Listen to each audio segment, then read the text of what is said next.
semuanya, nama saya Tatum Timothée Rohi. Saya bersekolah di SMP Kristen Petra 2. Dan hari ini saya akan meresensikan cerita yang saya ambil dari aplikasi Digili Petra yang berjudul Pinus Rumput Laut untuk Rasi.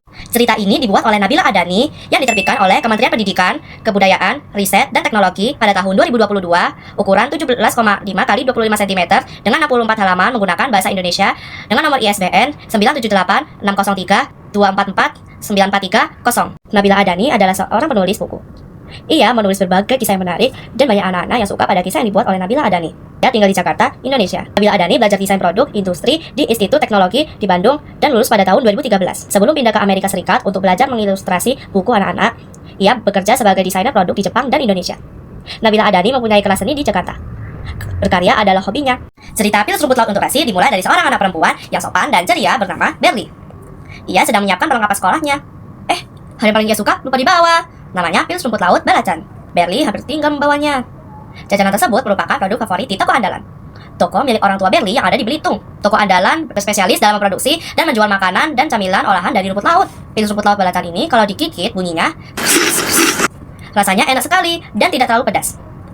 Orang tua Berli akhir-akhir ini sering membicarakan produksi rumput laut yang berkurang dan kualitasnya turun. Ia tidak tahu apa sebabnya, tetapi Berli tidak khawatir dengan hal tersebut karena ia tahu pasti ada banyak jalan. Setelah menyantap makanan dan minuman favoritnya, Berli segera berangkat ke sekolah. Tak lupa bersalaman kepada orang tuanya. Ting! Suara klakson motor Mak Ute didengar oleh Berli. Ia adalah pegawai di toko andalan.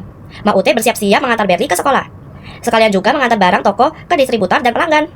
Saat dalam perjalanan ke sekolah, Berli baru ingat ia lupa membawa topi upacara yang dijemur kemarin. Beberapa minggu ini cuacanya hujan terus, padahal harusnya bulan ini cuacanya cerah. Berli berharap musim hujan cepat berakhir supaya ia dan sahabatnya bernama Rasi bisa main ke pantai lagi. Sesampainya di sekolah, Berli melihat Rasi. Upacara akan segera dimulai. Rasi dan Berli segera datang. Tapi Berli mengatakan kepada Rasi bahwa ia lupa membawa topi. Rasi pun langsung mengecek laci miliknya dan memberikan topi cadangannya. Berli berterima kasih kepada Rasi. Ternyata Rasi malah meminta pinus rumput laut sebungkus karena sudah menolong. Kukira ikhlas, ternyata pamrih. Seru Berli kepada Rasi. Kring! Bel kurang pun berbunyi. Berli dan Rasi langsung bersiap keluar sekolah. Mereka tidak sabar karena dari tadi sudah memikirkan hal tersebut, yaitu bersenang-senang di pantai. Terlihat ada ayah Rasi yang sedang menunggu dengan sabar. Tambang timah adalah pekerjaan yang ayah Rasi lakukan. Dulu keluarga Rasi bekerja di kebun yang berisi sayur dan lain-lain. Namun, sejak ada pertambangan timah di sekitar kebun milik keluarga Rasi, kebun mereka terendam banjir. Akhirnya keluarga Rasi lebih memilih bekerja di tambang timah. Rasi langsung menghampiri dan meminta izin untuk bermain dengan Berli. Ayah Rasi pun memperbolehkannya. Mereka pun berjanji untuk bertemu pada pukul 4 sore. Beberapa saat kemudian, Mak Ute menjemput Berlin ke rumah naik motor. Berli sedang membantu ibunya menghitung di toko. Ia sangat bingung dengan angka pecahan. 20 bagi setengah, 40, seru mahasiswi yang sedang berbelanja di toko andalan. Berli tidak yakin dengan jawaban tersebut. Ia pun menggunakan kalkulator. Ternyata benar dong. Berli membantu memasukkan barang belanjaan ke dalam kardus sambil menanyakan beberapa pertanyaan kepada mahasiswi tersebut.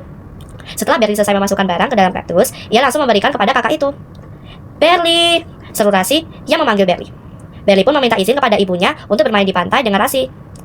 Yeay, ibu Berli mengiyakannya. Berli pulang. Sampai di rumah, ia langsung mencari informasi dari hasil percakapan dengan Kak Ali menggunakan tablet kesayangannya. Saat tahu, Berli langsung membuat iklan promosi bertema menjaga laut di sosial media.